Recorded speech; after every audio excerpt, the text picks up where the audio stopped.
The world's deadliest stadium disasters.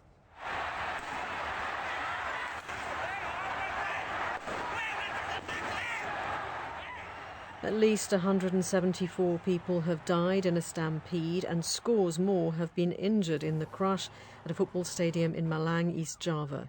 Videos on social media show people desperately clambering over fences to escape after police tear-gassed fans who had invaded the pitch.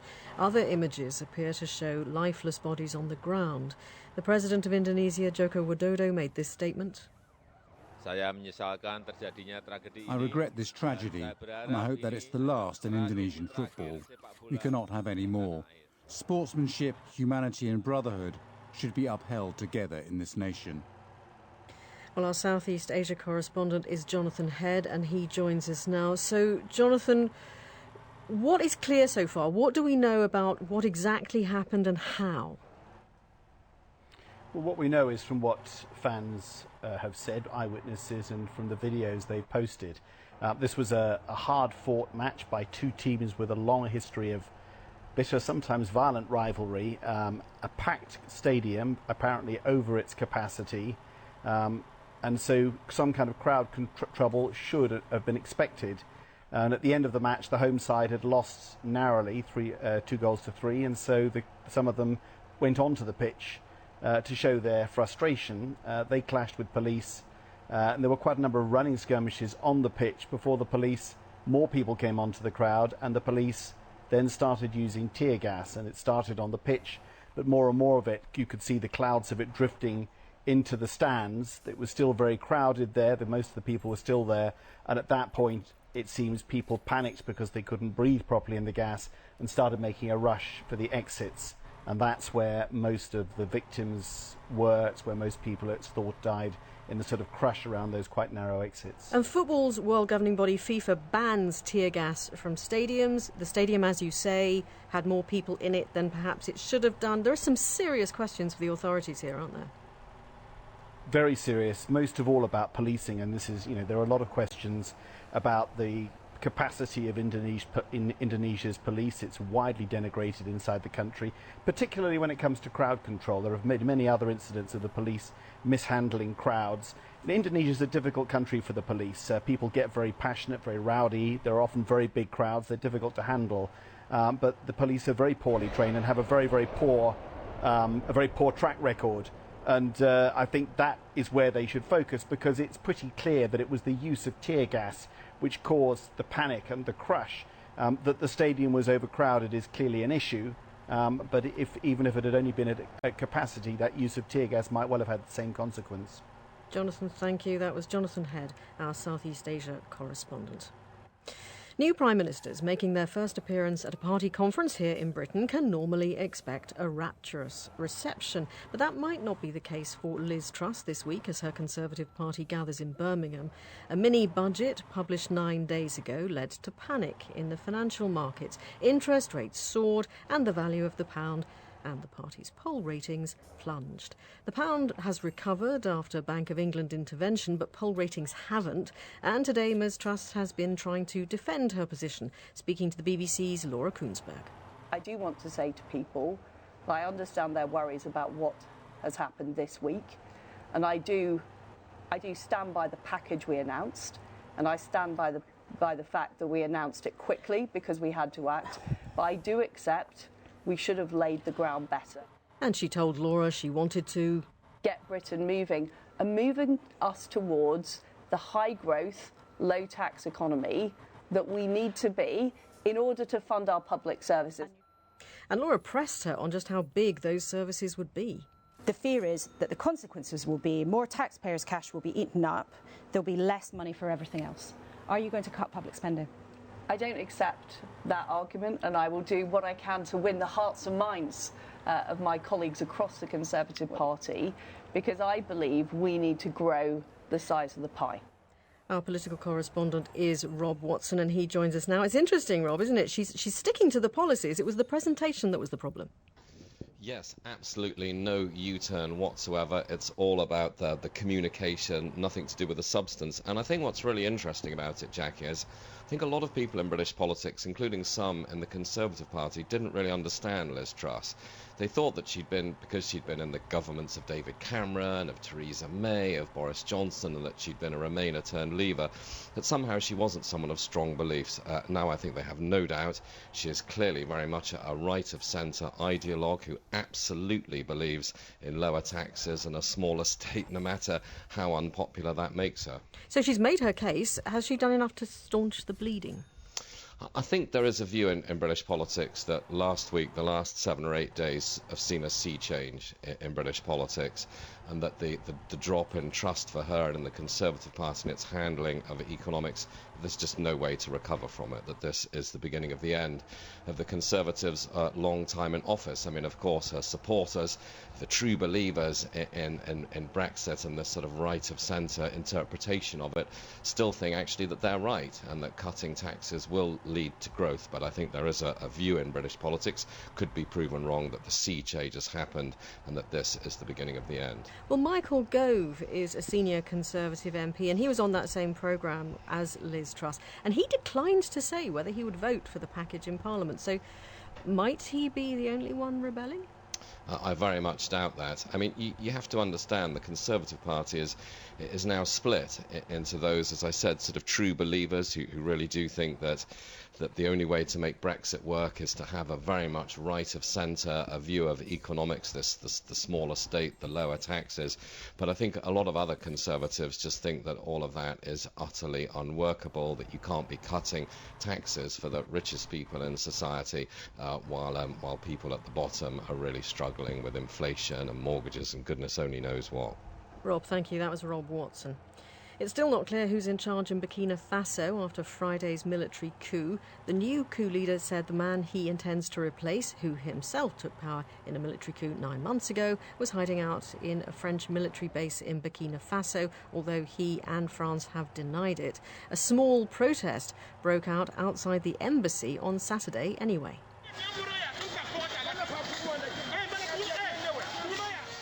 And this morning it's been reported that tear gas has been fired at the protesters from inside the embassy compound. Well, we're joined now by our West Africa correspondent, Mayeni Jones. So what is going on, Mayeni, and why is the French embassy a target for protests?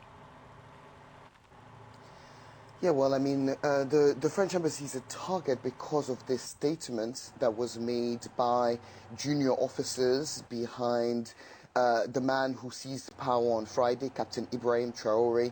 They accused the former leader of Burkina Faso, Lieutenant Colonel Paul-Henri Damiba, of seeking refuge with the French. He said that he was hiding in a French base and was planning a counter-offensive. This has led to the scenes that we're seeing in Burkina Faso now, with lots of people very angry, saying that the French are once more interfering in their affairs. France is a former colonial power of Burkina Faso, and many people there believe that it's interfered in their affairs for many years now, and they're angry at that. And so they've been targeting French institutions, including the embassy. So obviously the whereabouts of the previous leader aren't known. Is it any clearer who's winning the power struggle between different factions of the army? Yeah, that's the issue that's hard to ascertain. It definitely seems that the people on the streets of Burkina Faso, the protesters, are in favour of this new group led by Captain Traoré. But whether within the army he has the full support is still not clear. And it's also not clear how many members of the army still support Damiba. And if he does plan a counter-offensive, how many of them would join him. So it's a very tense and very dangerous time for Burkina Faso, because it's just not clear how big these two different factions are and who might win. And just briefly, to take a little step back, what is it that's driving the instability?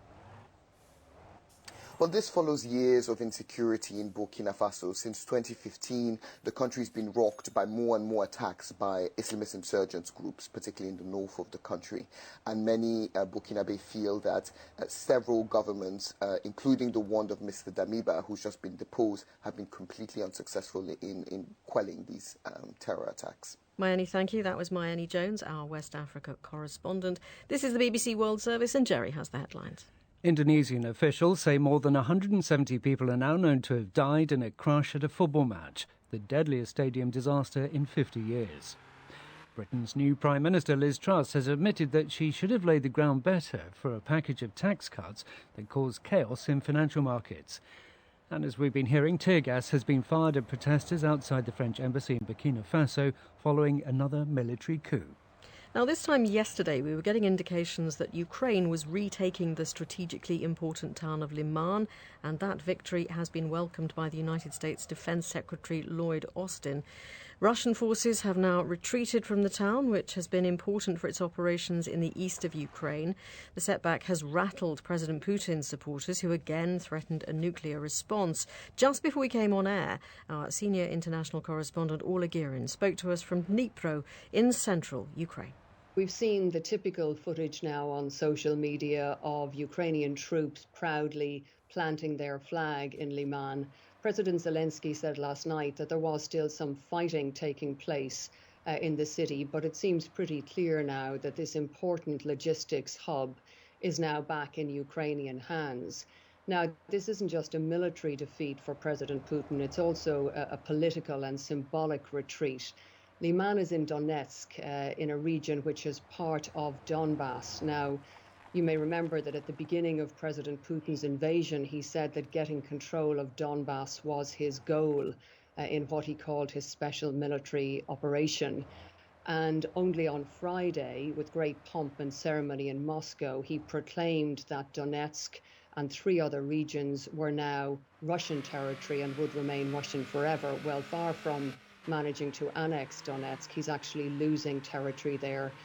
This has sparked a furious response in Russia.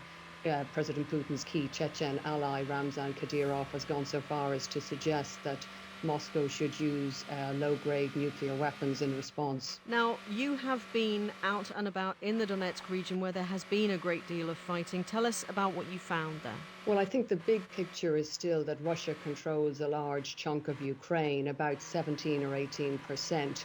We have seen with Liman one more victory for Ukrainian forces, and it's the latest in a string of victories. We had a lot of territory liberated in Kharkiv in the northeast in the past few weeks. But Russia still holds a lot of territory here, and in some areas is still fighting hard. Now, one of those places is the city of Bakhmut, which is also in Donetsk province. It's been under sustained Russian attack for months now.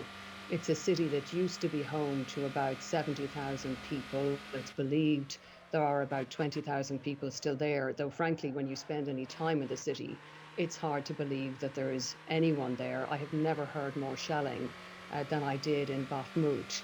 And what's very clear is that the two sides now, the Russians and the Ukrainians, are not far apart, and that's something we were able to see for ourselves when we reached the front lines. We've just arrived now at a frontline position.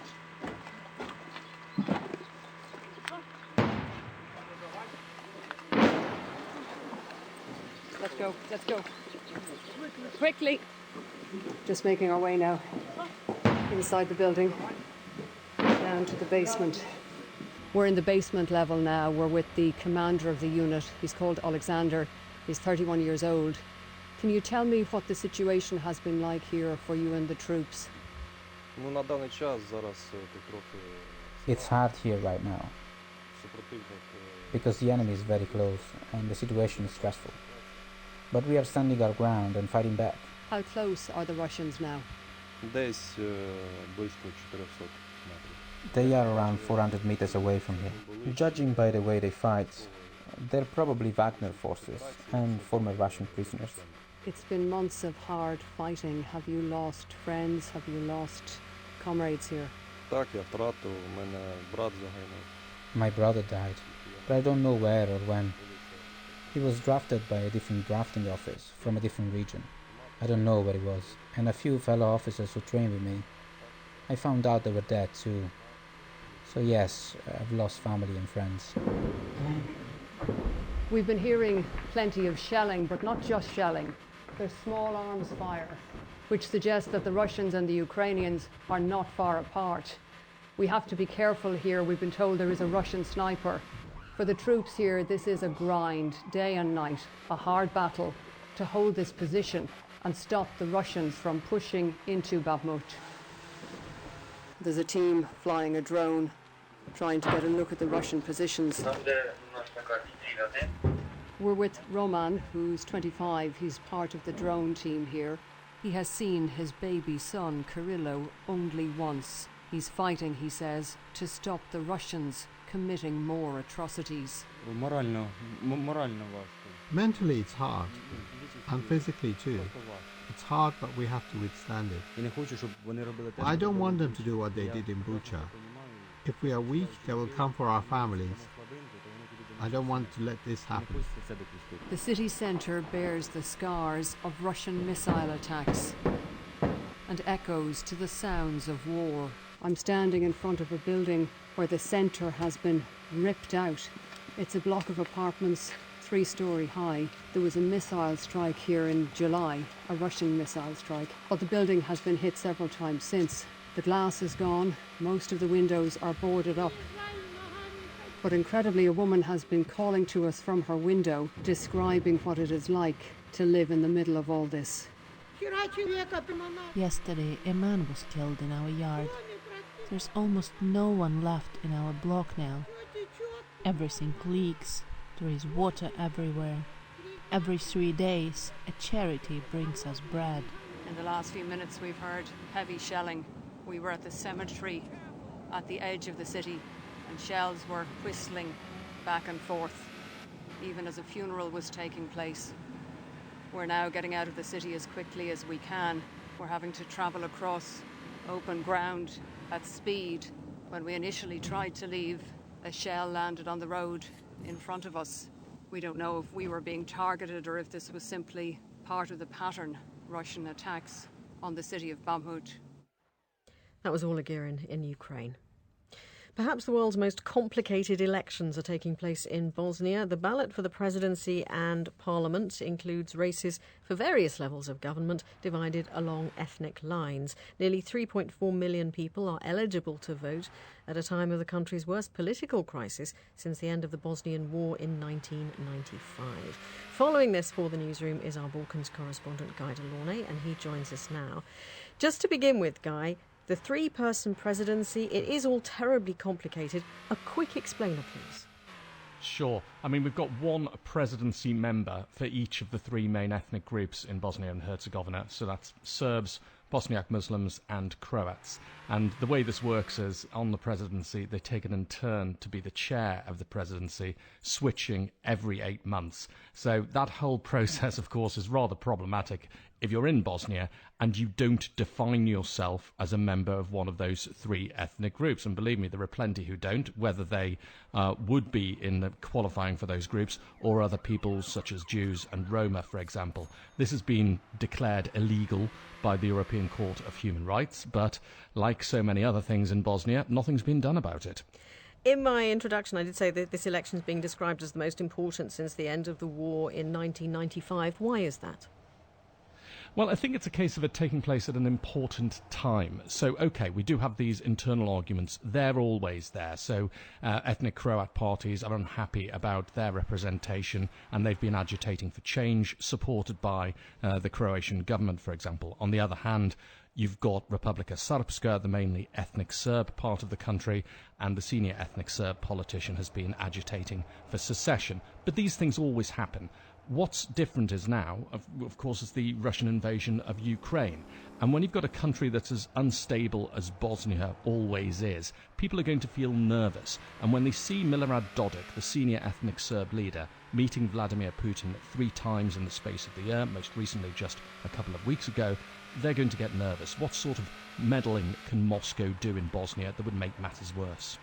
Guy, thank you. That was our Balkans correspondent, Guy Delaunay, watching the elections in Bosnia. This is the newsroom from the BBC World Service, and Jerry has some of the other stories we're watching today. One of Britain's leading experts in infectious diseases says the UK appears to be winning its fight against monkeypox. Professor Neil Ferguson believes changes in human behaviour may have helped limit the spread of the disease, which has mainly been caught by men who have sex with men. He said case numbers have been on a gradual downward decline in the UK since July, and that many other countries were following a similar pattern. Israel's Prime Minister Yair Lapid has given his initial approval to a draft US brokered deal that could end a maritime dispute with Lebanon over claims to offshore gas fields. The deal demarcates a maritime border between the two countries. It was mediated by Washington because Israel and Lebanon don't have diplomatic relations. The actor Bruce Willis's agent has denied reports claiming that he sold the rights to his face. It was widely reported last week he had sold his face to an official artificial intelligence agency called Deepcake. The company specialises in the creation of deep fakes, producing audio and video that is difficult to distinguish from reality. Some performers have expressed concern that the new technology could take away their work. Jerry, thank you. Now to the US, where a cheating scandal has rocked the world of professional fishing. Two anglers keen to land a $5,000 top prize at a competition in Ohio have been sent packing after a judge discovered lead weights and pieces of other fish allegedly stuffed into the belly of one of their caught walleye fish. And as you might imagine, that did not go down well. The newsroom's David Lewis is following the story. This was not how it was supposed to end. Anglers Chase Kaminsky and Jake Runyon had claimed victory at the Lake Erie Walleye Trail Championships in Cleveland. After a day on the water, the pair had brought an impressive pile of yellow pikes to the weigh-in, and their haul was heavy. Confidence you would imagine would be high. But they were soon reeled in. Sensing something not quite right, tournament director Jason Fisher, who also happens to be a police officer, sliced through their catch, finding several golf ball-sized lead weights lodged in one of the fish, as well as pieces of other walleye. Videos of an angry mob using colourful language and surrounding a sheepish-looking Mr. Runyon have received millions of views on social media. In one clip, an onlooker can be heard calling for the police. Everybody listen to me right now. Jake, I want you to leave. I don't want anybody to touch these guys. I want you to leave. You need to go to jail. Tell the cops. It's them. Another voice in the video shouts, "Where's your crown now?" A second one says, "You were the champ, dude." On a message attributed to Mr. Fisher on the competition's Facebook page, he said he was disgusted and that he was glad the cheats were caught. He added, "I will defend its integrity at all costs." David Lewis reporting. Before we go, a reminder of our main news at the moment. More than 170 people have been killed in a crash at a football match in Indonesia, the world's deadliest stadium disaster in 50 years. The head of the sports governing body FIFA has described it as a tragedy beyond comprehension. I'm Jackie Leonard. That was the newsroom. This is the BBC World Service. Science, its observation and discovery. These are supermassive black hole mergers. Black holes that are anywhere from 100 million to 1 billion times the mass of the sun. The most violent events in the universe. It explains the world around us and what happens to us. The way to think about things from a scientific perspective is to think about what the question is. Are children and teenagers more prone to boredom than adults? Yes, we do know that there is kind of a peak developmental time where people experience boredom more so than other life stages. It can blow your curious mind. If the world wants to stabilise global warming to 2 degrees by the end of the century, well, here's one new idea. Trains pulling special railway wagons built to suck carbon dioxide out of the air. Science on the BBC World Service. If you put your hand in here, it's very moist. Now the color of this is a rich chocolate brown. As many people we have on the whole globe, as many microorganisms we find in a teaspoon of soil. It's very fragrant. I mean, to me, it's like almost like floral. Join me, Isabelle Legeron, for the Understory, Life in the Soil, here on the BBC World Service after the news. BBC News with Jerry Smith. Indonesian officials say a crash at a football match in Java has killed 174 people. It's thought to be the world's deadliest stadium disaster in more than half a century. The authorities in Malung in East Java say almost 300 people were injured. Football's world governing body FIFA has said the disaster is a tragedy beyond comprehension and a dark day for everybody involved in the sport. FIFA's safety regulations specify that tear gas should not be used by security staff at football events. The British Prime Minister Liz Truss has defended the tax cuts brought in by her government, insisting they would help the economy grow in the long term. Ms Truss admitted that her government should have laid the ground better for the announcements. Tear gas grenades have been fired to disperse demonstrators outside the French embassy in Burkina Faso, following the country's second military coup this year.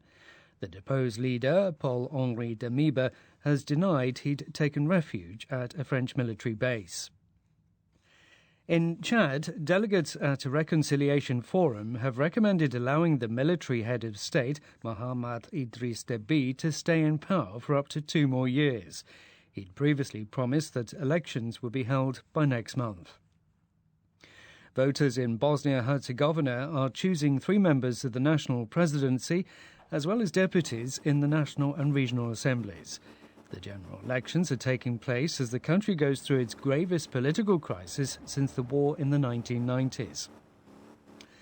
More than 40,000 runners are taking part in this year's London Marathon, with large crowds of spectators along the route. In the men's race, the defending champion Cissé Lemmer is among the favourites. BBC News.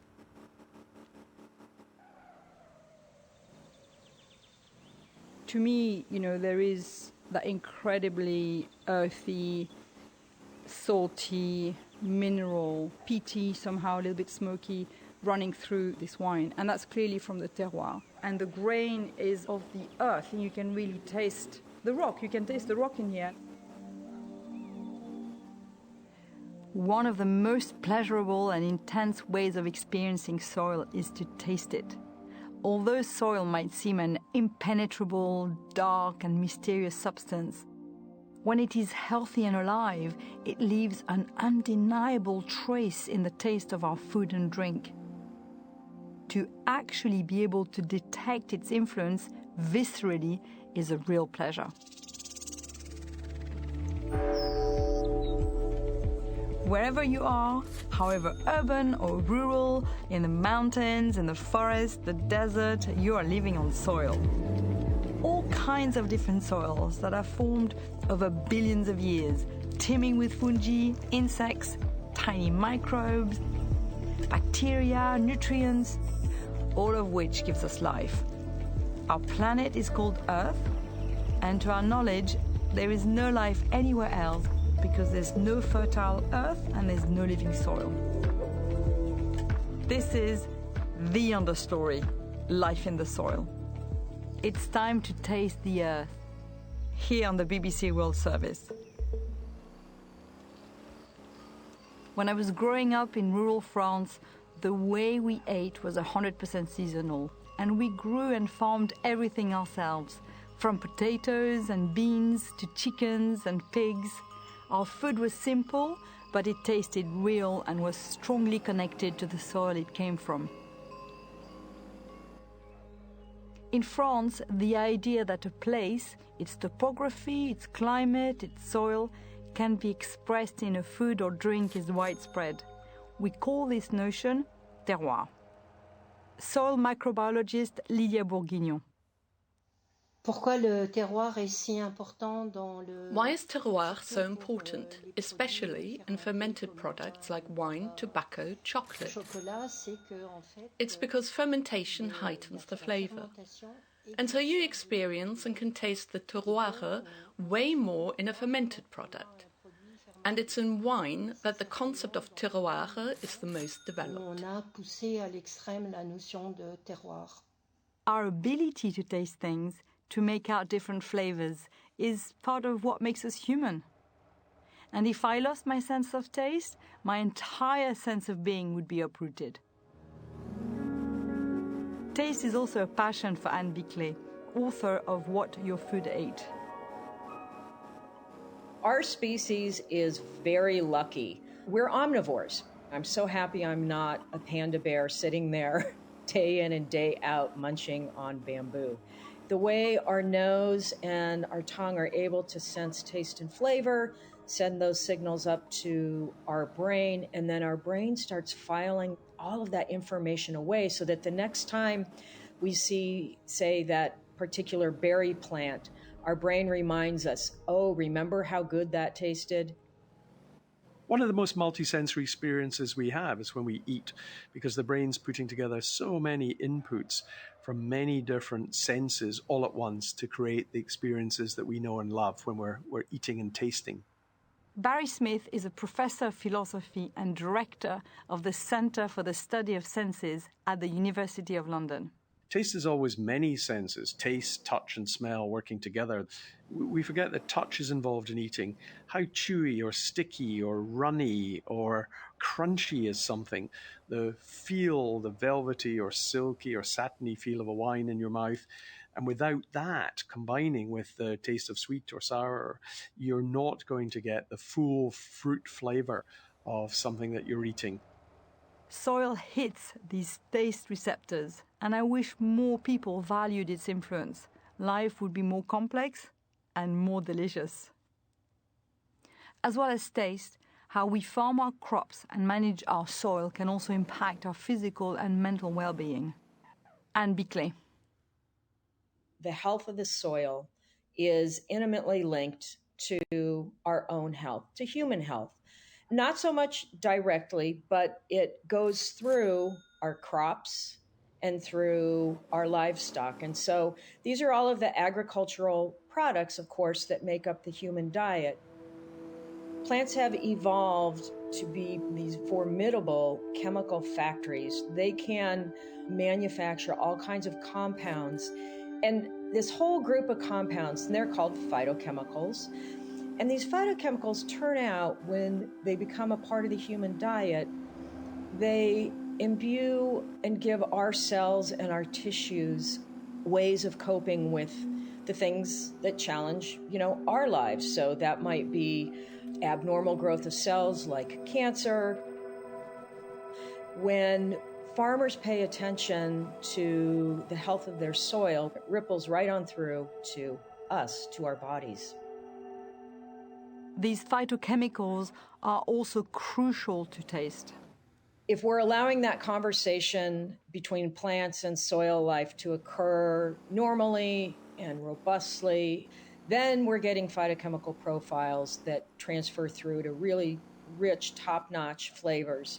You interfere with that conversation, however, and then plants are shorting themselves on phytochemicals. That's changing flavor profiles. It's what makes us go blah when we pick up a peach, say, and we are remembering the last time we had a peach, and then you bite into something that's mealy and dry and no flavor, and that will make you never, ever want to eat a peach again. That's where farming practices really have a big influence on flavor.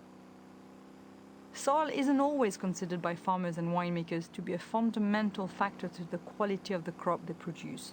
But to Lydia Bourguignon, it is paramount.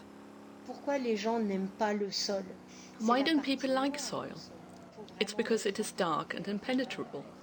We can't see through it or into it. You have to be very attentive, because actually it's a world that is swarming. When you look at the tiny microscopic bugs and insects and fauna, their colors are remarkable, even beautiful. The feel of a porous soil is like touching silk. And when the soil is healthy, it nourishes us with good quality products. There is a great place where one can really experience how soil is palpable in the taste of a crop. It's in the border region of France, and it's called Le Puy. Le Puy is a farm where they use predominantly natural processes to cultivate the earth. Le Puy is, as from this year, 96 hectares of vines and up to 150 hectares with woodland and fields. We also need fallow land for the animals that we have on the estate, notably the horses, which are walking in the vines. A British citizen well integrated in France, Stephen Hewison, manages the land at Le Puy. First of all, we are in a specific parcel, so explain to us where we are. We're on a plateau. There is very little topsoil. between 30 and 50 centimeters, and then we're straight onto the bedrock, clay limestone. So the vines and the roots are growing through the bedrock, which accounts for a particular kind of minerality in Le Puy. Also, when you're working in biodynamical techniques, you're accounting for just about everything, not only the vines that you grow, but also the biodiversity that you have around the fields, which is why it's important to keep, for example, woodland and fallowland next to the vines and not to have 100% vines on the property. This diverse environment forms part of the terroir. The word terroir literally means land.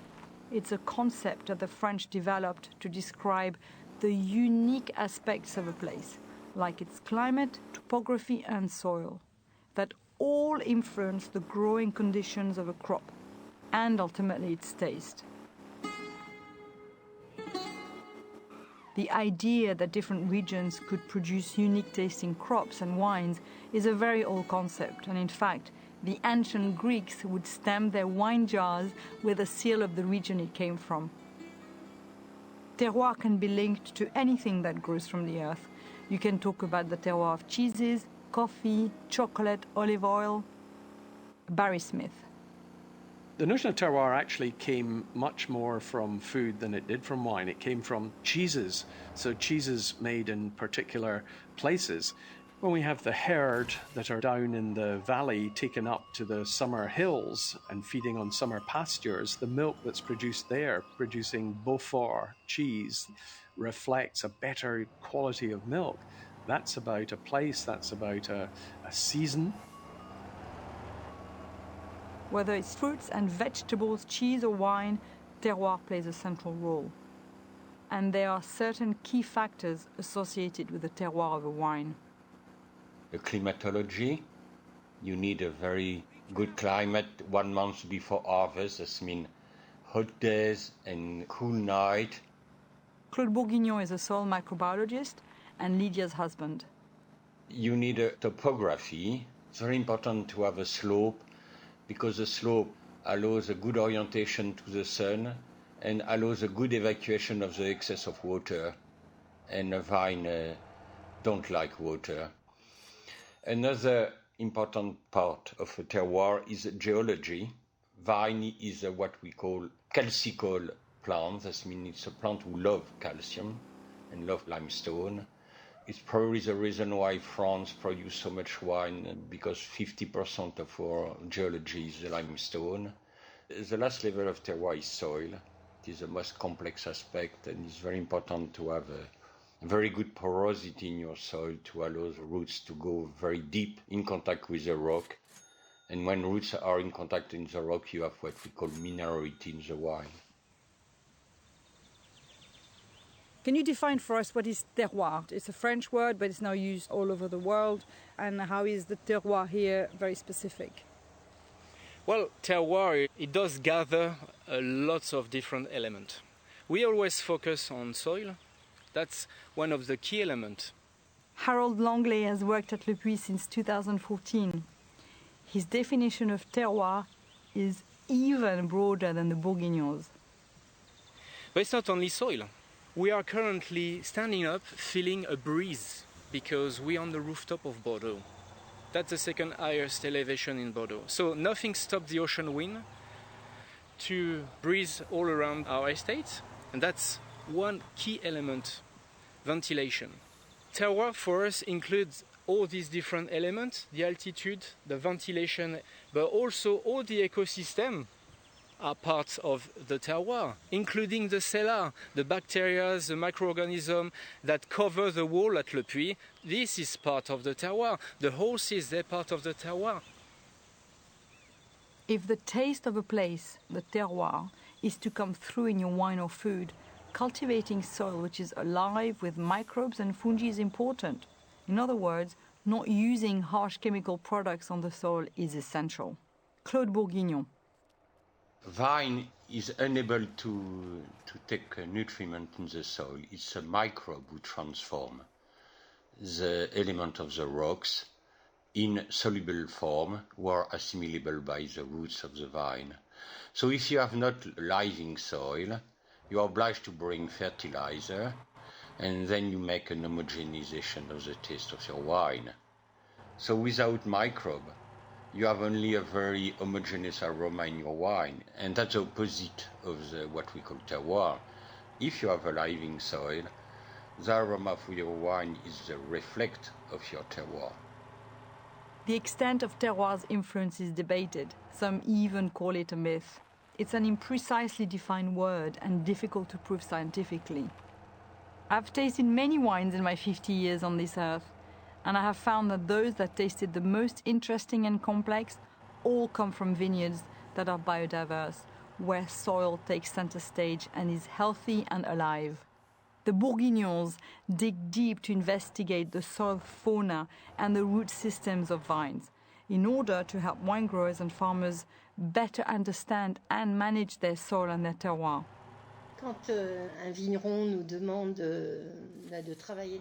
When a wine grower asks us to work in his vineyard, first of all we analyse the landscape. That's very important. Is the land sloping? How's the land exposed to the sun? Then we look at their soil. What plants are growing? That gives us an enormous indication of what problems the soil might have.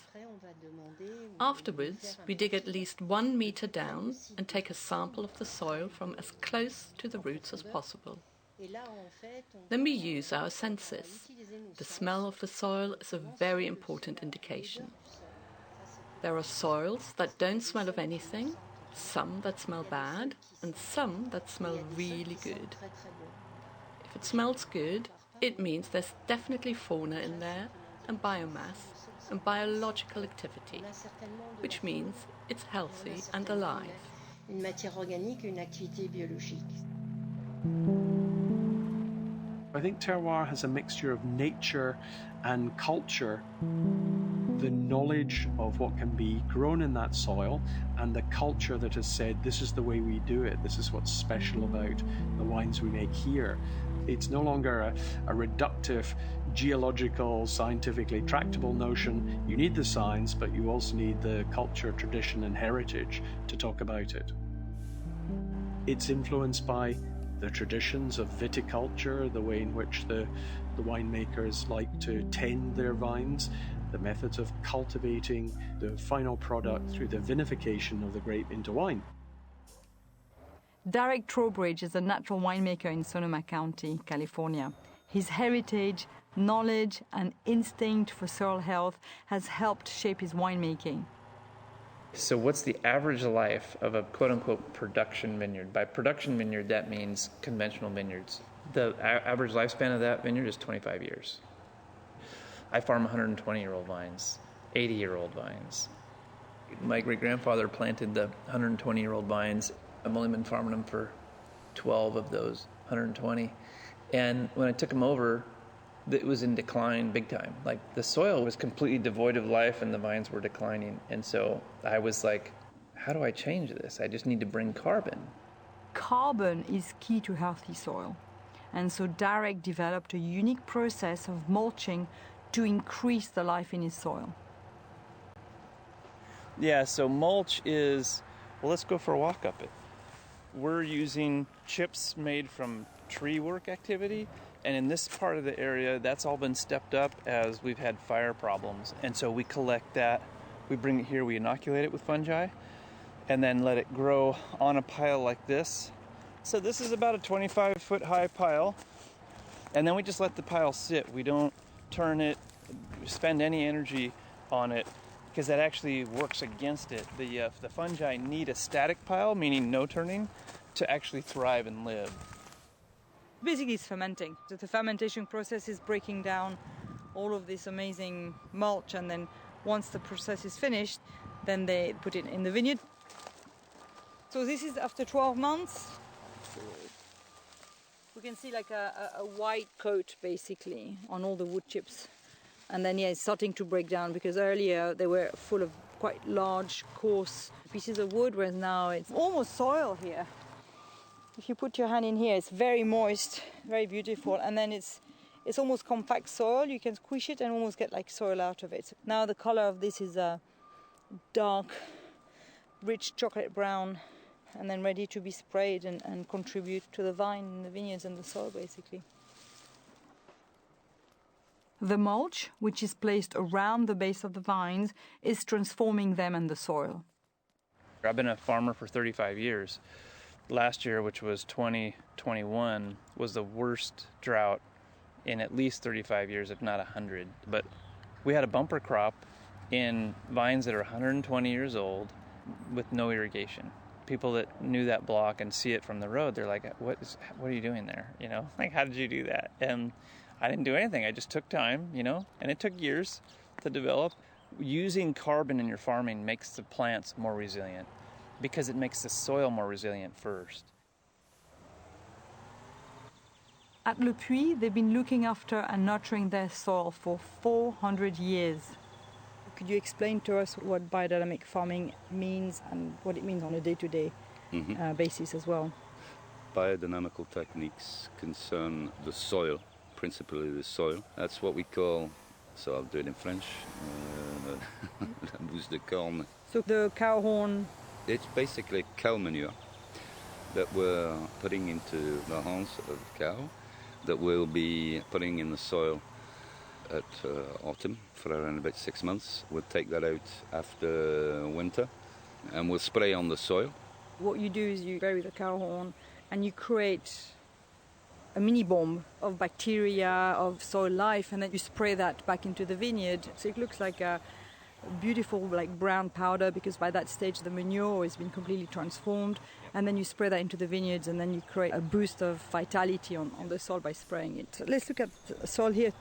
You know, we've taken a handful of soil and it's very, it smells really very much like fresh mushroom in a way. Exactly. It's got that really beautiful forest floor smell about it. So would you say that's like a good smell for a healthy soil? It's a good smell for a healthy soil. Sometimes you won't smell a thing, which is a problem, because obviously there is life in the soil and it needs a smell. Describe to me, how would you describe the soil like right here? Give me your tasting note. I'll get down. I'll get down a little. Yeah.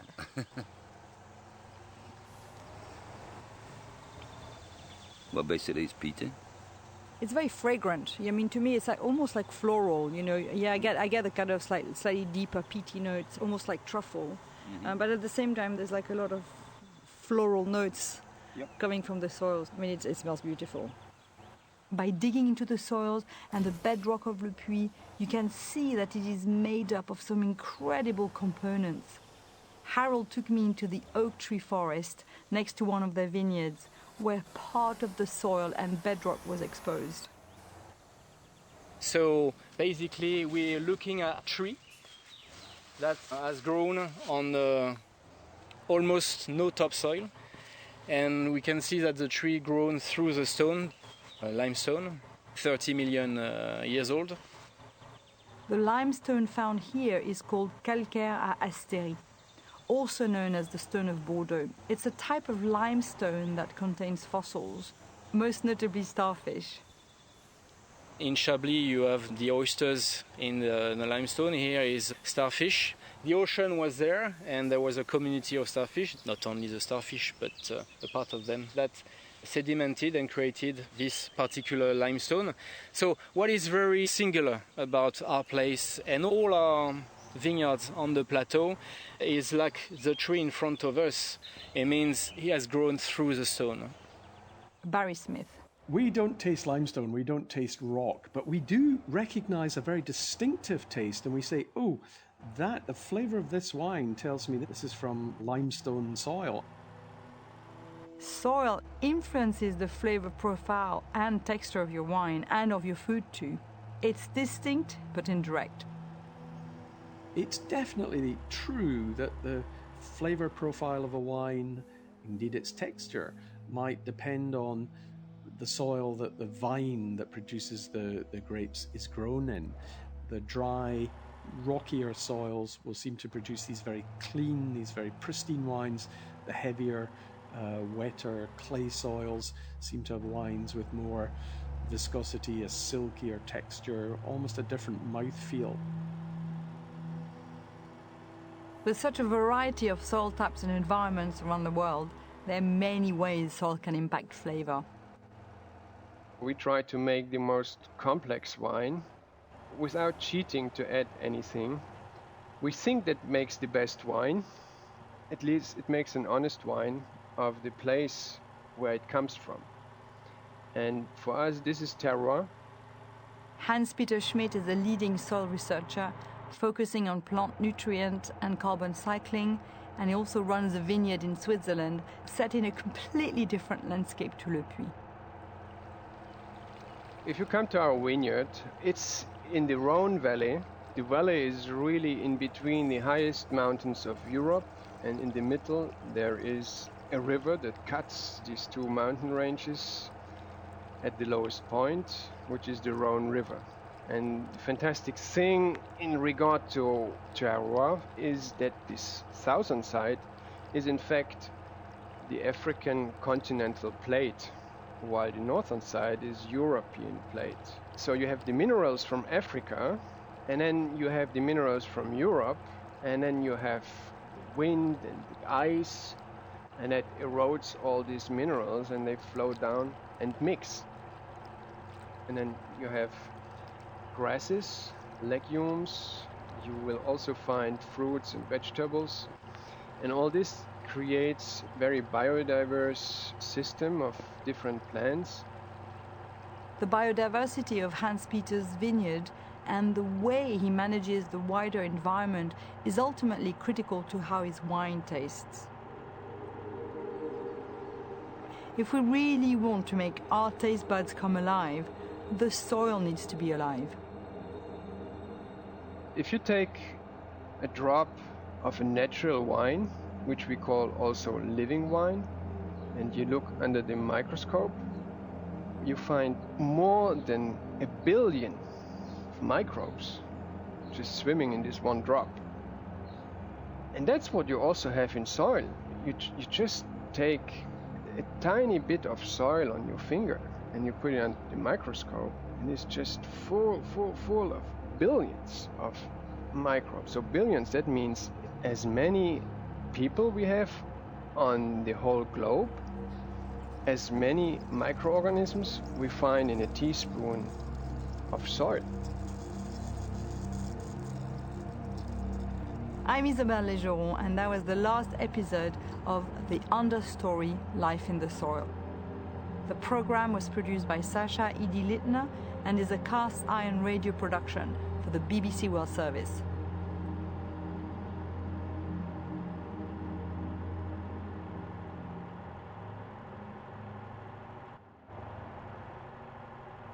You're listening to the BBC World Service, and here's what World Book Club have been reading. For all Desiree knew, Stella had lived white for half her life now, and maybe acting for that long ceased to be acting altogether.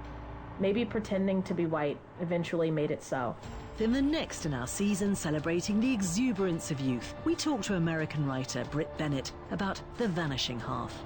World Book Club at bbcworldservice.com/World Book Club. At bbcworldservice.com, assignment. In Argentina, inflation is roaring towards 100%. Prices change so often it's difficult to keep track. I'm Jane Chambers. Join me to find out how Argentines from all walks of life manage to get by. This is the BBC World Service, the world's radio station.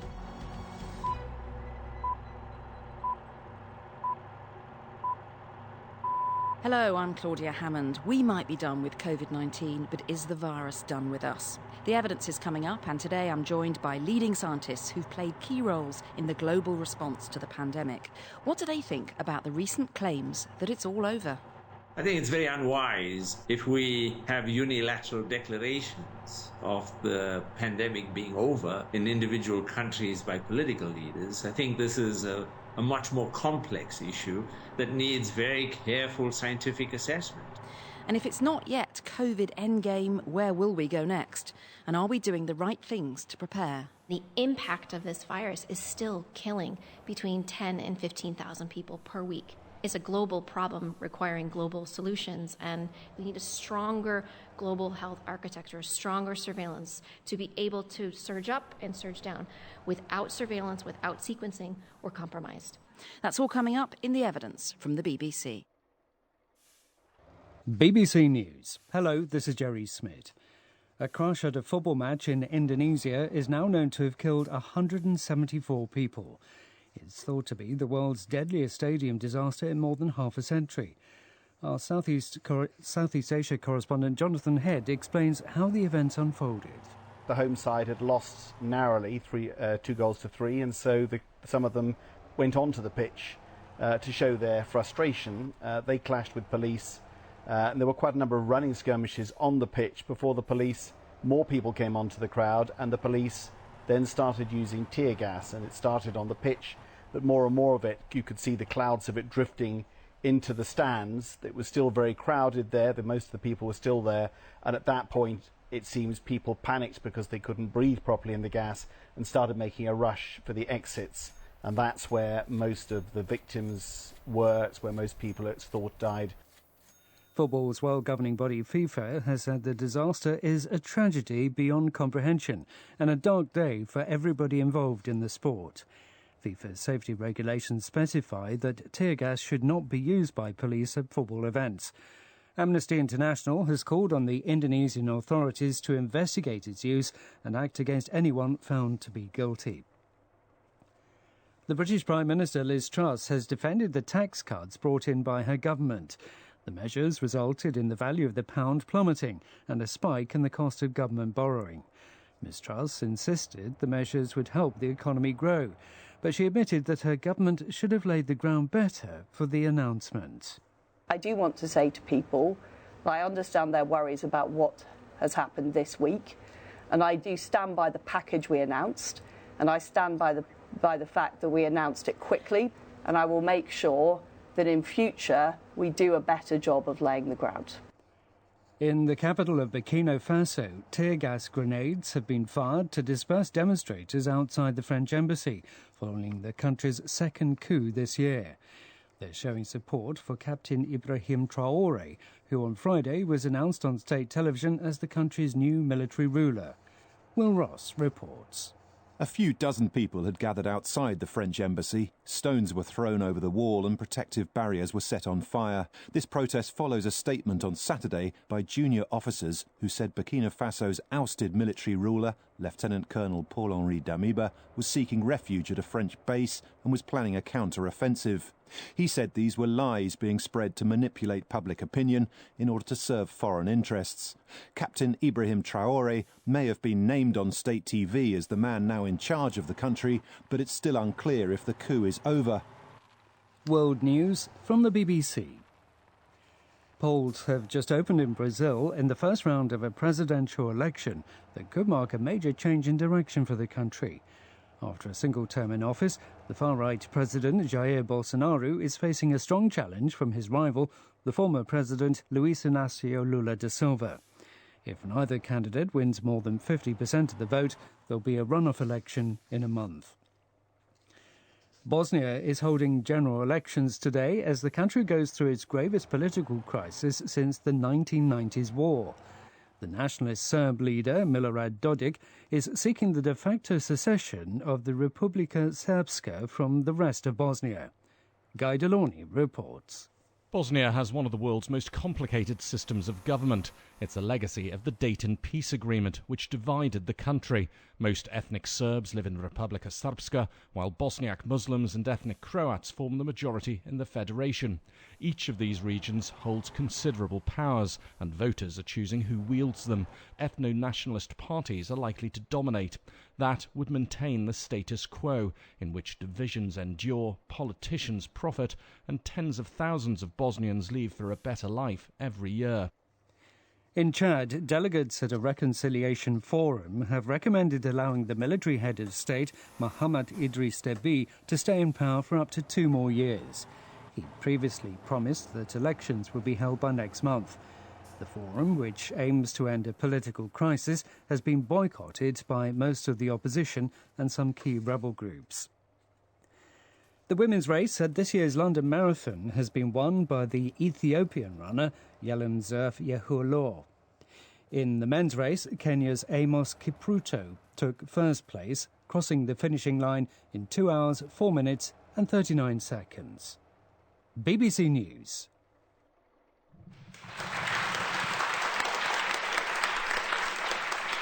Hello and a very warm welcome to The Evidence from the BBC. I'm Claudia Hammond and this series is produced in collaboration with Wellcome Collection, and we're back in their reading room in London in front of a live audience. And today we are returning to the subject of COVID-19. For the first 2 years of the pandemic, it was the topic we looked at in every episode of The Evidence. And in Health Check on the BBC World Service, we've carried on covering new findings, of course. But it tells us something that on The Evidence, it's been a while since we've looked at COVID. And at times, it can feel as though it's all gone away. Now, I can hardly believe that this is the third year of this global health crisis. And I catch myself, and I'm sure you do too, becoming numb to the numbers. 6.5 million dead, more than 100 times that number recorded to have been infected, and probably way above that. And if it wasn't for the incredible vaccine rollout, which of course many have yet to benefit from, the death toll would have been much, much higher. And we do so want it all to be over. And in fact, a couple of weeks ago, President Biden said that it was. So today we're going to put the emotion and the wishful thinking to one side, and we're going to look at the facts, the evidence. When is a pandemic actually over, and how do we know? And I'm joined today by a really illustrious panel. We have the global leaders in their field who have played key roles in the response to COVID-19, and all of them have joined me on The Evidence before. So I'm delighted to have here from Geneva, we have Dr. Maria van Kerkhove, who leads the WHO's work on emerging diseases, and she is an infectious disease epidemiologist. It's a real pleasure to have you on the programme in person, Maria. Thank you so much for coming. And Sir Jeremy Farrar hasn't had to come far from his office because he's based here as Director of Wellcome. And Jeremy is an infectious diseases specialist, and he advised the UK government on their COVID response. And the audience here can see our next guest on the screen, but those of you listening elsewhere should also be able to hear him perfectly. Welcome back to The Evidence, Professor Salim Abdul Karim. Now, Salim is co-chair of the South African Ministerial Advisory Committee on COVID-19, and he sits on the Africa Task Force, overseeing the African continent's response to the virus. Now, he's a clinical infectious diseases epidemiologist, and he's talking to us not from South Africa, but from across the Irish Sea in Belfast, in Northern Ireland, where he's addressing a conference. So near and yet so far, Salim, but lovely to have you back on the programme. And I want to start with you, if I can, Salim. What is your reaction to declarations from some quarters that the pandemic is over? I think we all have a sense of being tired of this virus, being fed up, and we would want it to be over. But unfortunately, the only organization can really call it to be over is the one that called it in the first place, and that's the World Health Organization. I think it's very unwise if we have unilateral declarations of the pandemic being over in individual countries by political leaders. I think this is a much more complex issue that needs very careful scientific assessment. And Maria, the Director General of the WHO, has said recently that the end may be in sight. I mean, I guess he wasn't saying we're there yet, it's already over. No, he didn't say that the end is here. He said that the end is in sight. And really what it is a hopeful message. We're not out of the woods yet. It's a global problem requiring global solutions, and the emergency of COVID-19 may be over in some countries because they have been able to use these incredible tools that exist, vaccines that are saving lives, antivirals, diagnostic tests, personal protective equipment, but the access to those tools is not the same everywhere. And the impact of this virus is still killing between 10 and 15,000 people per week. In the last month alone, more than 51,000 people have died from COVID-19. These are deaths that can be prevented. So the emergency is not over. The pandemic is not over, but we're hopeful. We can see that end in sight. We can see what living with COVID will be responsibly. We're just not there yet. So I wonder if in a way it's just a question of definitions, and that maybe President Biden might not have been using, the strict epidemiological definition, if you like, of what a pandemic is, but a sense that for many, life is back to normal or feels a bit like normal. Well, it isn't just a matter of definitions. Pandemic is something that covers the entire globe.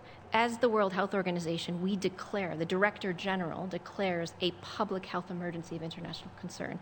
We actually don't declare the start of a pandemic or even the end of a pandemic. It's very difficult. This virus will be with us, and so we will be dealing with this for many, many years. Doesn't mean we have to deal with it at the level that we're in.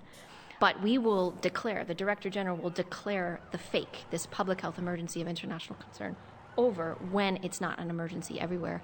And our emergency committee, which was established by the international health regulations, is discussing what the criteria need to be to say we're out of the woods of the emergency at a global level. We don't declare pandemics because what we want to declare is an emergency to prevent us from getting to that in the first place.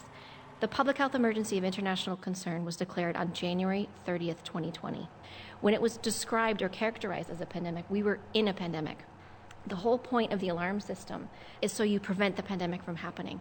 We weren't able to do that for a variety of reasons, but we characterized it, described it as a pandemic. And I do understand that it's kind of complicated in terms of people's understanding of that, but we will get out of this. That's the point. And Jeremy, isn't the difficulty that the trouble is we do just desperately want it to be over, don't we? And there are loads of other things to worry about going on in the world as well at the moment. What would you say to leaders who are tempted to say, well, this is mission accomplished? I think the last US president that declared mission accomplished probably wish he hadn't said it when he said it either. And unfortunately, I think it's got to appreciate that just because you will something to happen or you want something to happen or you desperately hope something, it's not quite the same as something happening. And just to reiterate what Slim and Maria said there, I mean, the pandemic, firstly, this infection is with humanity forever. I don't believe the infection is going to disappear from humanity, is personal view. In the streets of London today, about 1 in 60 people are infected. That's quite a lot, really, isn't That's an extraordinary high rate, and that is at the low point of this wave of the COVID pandemic. And we don't yet know the long-term consequences of infection and repeated infections. And I think we've got to use the tools we've got. We've got to make sure that those tools are available in an equitable way to everybody that uses them. And we would be wise to not call the end of a pandemic just because we hope it's coming to an end.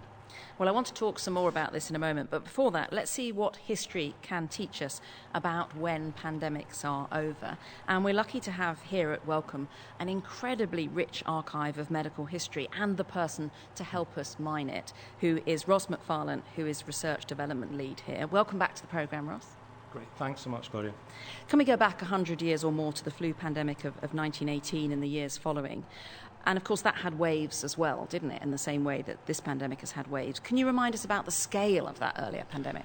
Yeah, so just in a sense of scale and infection, the statistics seem to suggest about 500 million people were infected with influenza in 1918, 1919. The death toll was in the realms of 50 million people. Even that number is an estimate from recent research. So it is a huge worldwide issue. And certainly with regards to the idea of waves, and we thought about waves of COVID, the waves of influenza in 1918, 1919, it pretty much dates from March to August 1918 as the first wave, September 1918 to December 1918, which was the most deadly of the waves, the second wave, and the last wave from January to May 1919. So again, the sense of a pandemic rolling around, in the sense of waves travelling around the world at that time. And how much information was there around at the time about what exactly this was? One of the issues with regard to how information could be spread out and shared was that there was no overall authority, some global surveillance in the way that exists now with the WHO. So it was very much in ways designed for each country by themselves to work out what to do and pass information on as they saw fit. But one of the dangers at the time was how that information was shared. So, for example, in Britain, the sense was to be feared of fear, to be frightened of fear. The sense that if people panicked, that would spread the influenza around a lot more. And one of the problems was with that information, Britain as a head of its empire, the colonial office even though it knew about the first wave, did not pass on information to the dependent countries as part of the empire. So what I've got with me to give you a sense of pandemics coming to an end, in inverted commas, is I've got a volume of the Journal of the American Medical Association from our collections here. This is a letter from a medic in London writing to the editors of the journal in the United States. And it's going from August 20th, and it says, the influenza epidemic described in recent letters has completely disappeared. So that is the first wave. The second wave is about to arrive. So it's that sense of what records can give to us, the sense of being in the moment and not knowing what the future holds. And were there voices of caution as well, saying, well, it's not over yet? Yeah, so in Britain, the responsibilities for looking after local populations was designated down to local authorities. And one particular medical officer of health for Manchester, a chap called James Niven, he actually warned after the first wave, start wearing masks, start closing schools. And he was one of the most prominent of these local officials to try and suggest there was ways to counteract this. And certainly with regards to the dependent countries through the Colonial Office, they shared information amongst themselves. For example, at Sierra Leone, the authorities there told Ghana, told Gambia about what was going on. So word spread in that direction without the advice from the Colonial Office. And they worked very hard at the time to try and stem the flow of influenza. And so was it ever announced formally, this is now over? That's a really good question, because there was not that sort of international surveillance with the WHO. It's almost a case of country by country announces that. And one way of sort of marking that sense is the official reports into the pandemic and how there might be a biological end, the case numbers might decrease, but where a social end happens towards the end of a pandemic can be something very different indeed. Well, thank you very much for that, Ross. And so coming back to what might happen today, Celine, we were talking earlier about whether the WHO might declare that it's no longer an emergency and that they're meeting every so often to discuss this. It's not just about words, is it? What are the implications if they do say it's not an emergency anymore? What then happens? I think the principal issue is one of perception and understanding risk, because our ability and willingness to adopt risk-reducing measures like wearing masks and keeping a distance and so on, they are dependent on individuals acknowledging their own risk. And if we say that the pandemic is over, then we basically are saying to people, you're no longer at risk. And if you're no longer at risk, you don't have to take these measures. It also creates a situation where we undermine public confidence in the authorities. If they prematurely declare something is over and then we go through a new wave of infections, what does it say about our leadership that they can't even get this right? So we have to be very careful, because many of the things we do in managing pandemics and epidemics need the public to trust and have confidence in the authorities. Otherwise, they won't be part and parcel, they won't buy into the interventions that are needed. And Jeremy, I wonder if you could have the opposite as well. If it continues being called an emergency for a long time and you continue saying this is very, very serious, and then you don't see big peaks, will people then say, oh, well, you know, you said it's an emergency, but it's not anymore? Yeah, that's the balance to be struck. But communicating the uncertainty, communicating what we know and what we don't know, and building trust, I would argue, before a crisis hits, is what you depend on when a crisis subsequently hits. It was great to hear that history, and very strong reminder as well. That was 100 years ago. I would bet my bottom pound or dollar, they're about the same now, that there'll be people sitting in this room 100 years from now debating the COVID pandemic. When you look back in 1918 and you hear those stories, it almost feels a little bit romantic, those stories. The truth is, living through history is really hard. It's painful, it's frightening, it's chaotic, it's really difficult to do. Yes, and Maria, amongst that chaos, I suppose there are practical consequences as well, aren't there? So if an end to the emergency is called, it's not just about words, is it? Other things come into play from that, or stop coming into play. It does, and I think this idea, this notion of this start and stop is part of the problem. What we're trying to do is we're trying to build pandemic preparedness, readiness, response as a constant. This emergency is not over. I am really sorry to say this, but I think we need to be absolutely clear. There will be further waves of infection. The 1918 pandemic, the virus, that influenza virus, has circulated for decades. The severe disease, the death, that devastation ended, but the virus stayed. This virus, this SARS-CoV-2 virus, is here with us to stay, but it does so. Future waves of infection do not need to mean future waves of death, and we have a role to play in that. So what we need is right-sizing the response. We need to calibrate the response going forward. We've just recently issued these policy briefs, which is saying, listen, we get this. 3 years into the pandemic, you're tired of talking about this. You're tired of hearing about this. I'm tired of talking about this. I would love to never have to talk about this again, but we have a responsibility to keep people and governments ready. And so we need to calibrate the response. How do you deal with COVID in light of everything else? Every other health crisis and non-health crisis, energy crisis, flooding, droughts, war, displacement, and all of the diseases that were put on the back burner that haven't been dealt with over the last couple of years. This is what scares me the most: complacency. We're tired of this. We don't want to talk about these numbers anymore. We're numb to them. We can't be numb to them. We have to keep fighting. And I'm sorry to use a war analogy, but we have to keep fighting, and we can. So I'm optimistic because I know we can do this. We just have to kind of keep pushing to end this pandemic, end this emergency everywhere. And Salim, this issue of how to deal with this compared with other diseases, which were neglected for a time, particularly in sub-Saharan Africa during the pandemic, is a really tricky one, isn't it? Because you have got a lot of other diseases to worry about as well, and in other parts of the world too. So we, in Africa, see something in the region of 8 to 10 different kinds of epidemics. Many of them are small, localized epidemics, but that's just part and parcel of life, because we cohabitate this world with viruses and bacteria, and we've got to learn to live with them. Because this virus can infect animals, it can infect dogs and cats and so on, it's going to be with us for many, many years. But what we are getting to at this stage is the end of the first part. I'll just use a broad word of pandemic emergency. This point where people were really concerned and they had to change their lives, they couldn't go to work. We're reaching the tail end of the pandemic emergency. We're not over the pandemic emergency because we are likely to see new waves of infection, new variants that can escape immunity.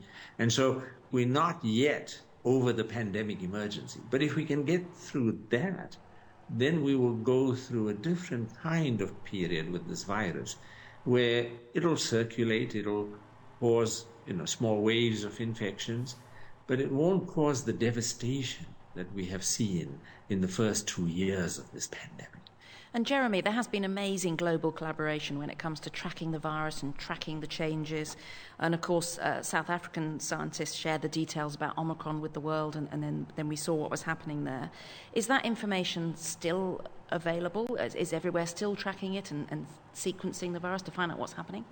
Yeah, it has been remarkable, and you're absolutely right to pull out Slim and other colleagues that he will be the first to acknowledge in South Africa that alerted the world.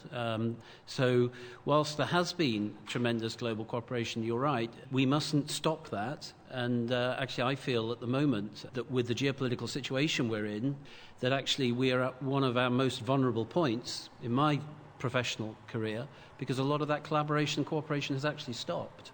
And there is less sharing of information between certain countries at the moment as geopolitical tensions move out. And what we need to do, in my view, for this is to make sure that WHO is at the centre of it as the global public health body that didn't exist in 1918, and that they are allowed to put politics aside and focus on the technical cooperation that needs to go on to make sure people are sharing what can be shared. Maria, how much is getting shared now? I mean, there is much less testing in most places going on, isn't there? So Yeah, then you haven't got it to sequence. That's right. There's a big shift in testing policies around the world, and the numbers of tests have dropped precipitously over the last several months. And you can't sequence who you don't test. So sequencing has dropped about 90% since January 2022, when Omicron was first identified and first reported by researchers in South Africa. And that limits our ability to assess and track the known variants. And there are more than 200 subvariants of Omicron that we're currently tracking right now. 200 right now? 200 sublineages of Omicron need to be tracked.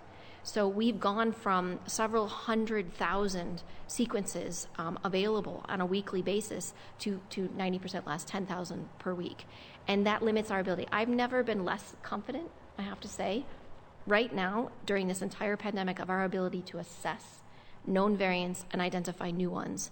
Omicron, variants of concern, the dominant sublineage of Omicron right now is BA.5, but we're really concerned about BA.2.75.2. It gets very confusing with these numbers. They get longer and longer, but they're all Omicron and they all have similar characteristics. What our concern is transmission. The next variant of concern will be more transmissible because it has to outcompete whatever's circulating. We don't know if there will be further immune escape, meaning that our body's immune response is not as strong or as robust as it could be going forward. But we don't know if these further variants will be more or less severe. And we have to be ready. So we need the systems that are in place. We need a stronger global health architecture, a stronger surveillance to be able to surge up and surge down. Without surveillance, without sequencing, we're compromised. So it sounds as though, so that the rest of us can not worry about it all the time, what we do need is scientists worrying about it for us in the background to try to work out what's going on. That's right. Now, before we break for the news, I'd like to pin each of you down with when you think the pandemic emergency will be over. Jeremy, what do you think? I'm glad you're going first. It doesn't necessarily make it easier being last. Not in the next 6 months. Oh, okay. Salim, what do you think? I think we are likely to see a few more waves of new variants, and I think we're probably looking at within the next 2-3 years or so that the virus will get to a point where it can't really continue to mutate to such big advantages so that it can escape immunity to the same extent. Maria, what would you say? We had said in our latest global strategy that we wanted to end the emergency this year. I don't necessarily think we're going to be able to reach that target by December 2022, but we could by December 2023. Maybe you can have us back in the springtime, and we can you can ask us that again. But one of the things is we just have to remain humble. We have to remain humble to the uncertainty as we go forward, and we need countries to be able to surge up, surge down, and deal with that uncertainty. That's really the goal that we want.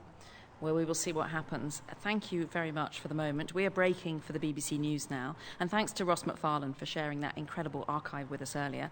I'll be back with Maria van Kerkhove, Jeremy Farah and Salim Abdul Karim after the news, when we'll also be exploring what life might be like living alongside this virus. I'm Claudia Hammond, and I'll be back soon with the evidence from the BBC.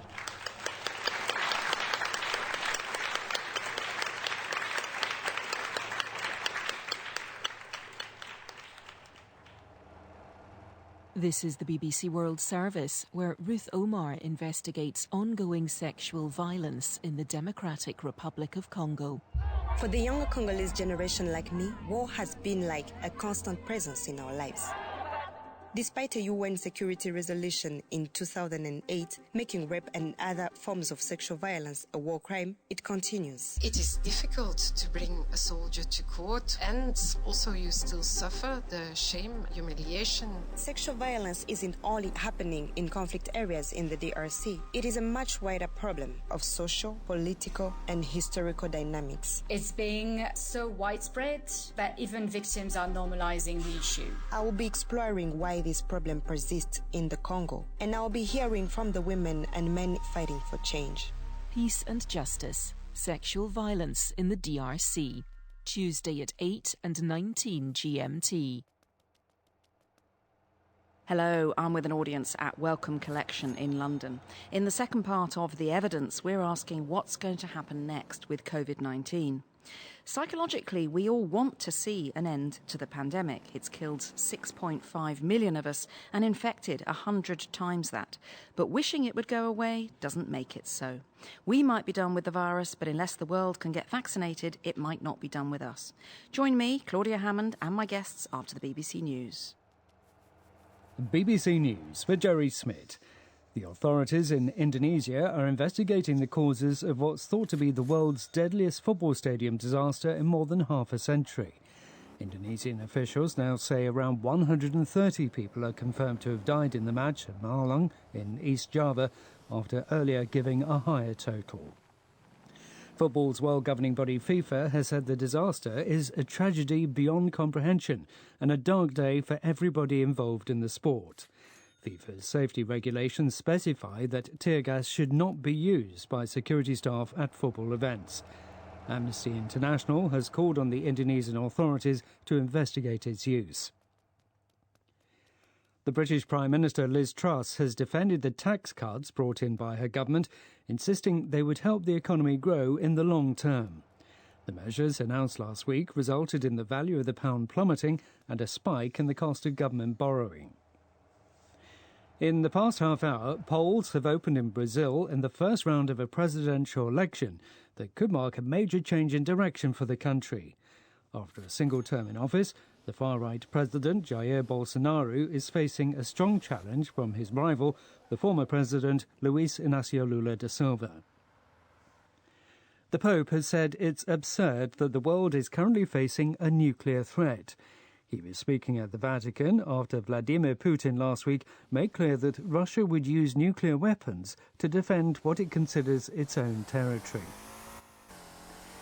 The women's race at this year's London Marathon has been won by the Ethiopian runner Yalemzer Fiahalo. Last year's winner, Jocelyn Jepkosgei of Kenya, was second.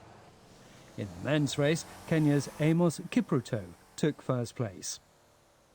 And that's the BBC News.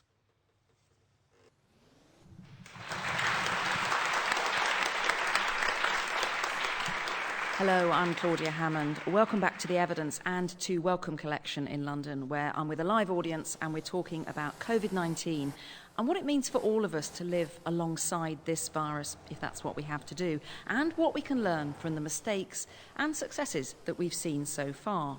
And I have an eminent panel of scientists who've played key roles in managing this global health crisis.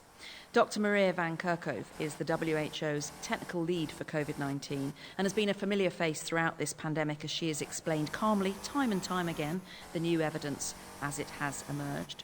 Professor Salim Abdul Karim is co-chair of the South African Ministerial Advisory Committee on COVID-19, and he's a regular guest on this show and somebody with a central role in the response to the virus across the African continent. And Sir Jeremy Farrar is Director of Welcome and a powerful voice for global cooperation. Salim, if we can look now at where we are with case rates, South Africa, for example, if you look at the graph, it's worth looking up because it's so neat. There are these neat 6-monthly peaks of infection.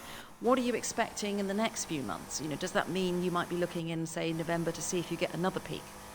Yes, it's been quite striking that when you analyze the waves of infection in South Africa, there's a level of periodicity in the rate at which they come, that the gap, the interwave period between each of our 5 waves varies between 94 and 99 days. So it's actually not too difficult to just add 94 to 99 days to have some idea about when the next wave is going to come. And I remember when I was asked in September last year, when's the next wave? And I said, we don't know. And when pressed, I eventually said, okay, it's the 2nd of December based on a quick calculation. And what happened was exactly on the 2nd of December, South Africa passed the threshold for the Omicron wave. So we are learning a lot more, and we are in a different situation today than we were in 2020. We have a better understanding about the behavior of this virus, and it's enabling us to have a better sense about when we're likely to see waves, because that's going to be critical to getting back to normal, so that we know when it's risky and when it's not risky, and we can adjust our appetite for that risk and ensure that we are increasing the use of our public health measures when we think the risk is high, but not worrying about doing that when the risk is low. So South Africa right now is just about going into its sixth wave, and the cases are going up. Unfortunately, it's largely being hidden because we're not doing enough testing. And that's my big worry, that this next wave is likely to be a significant wave if there's a new variant.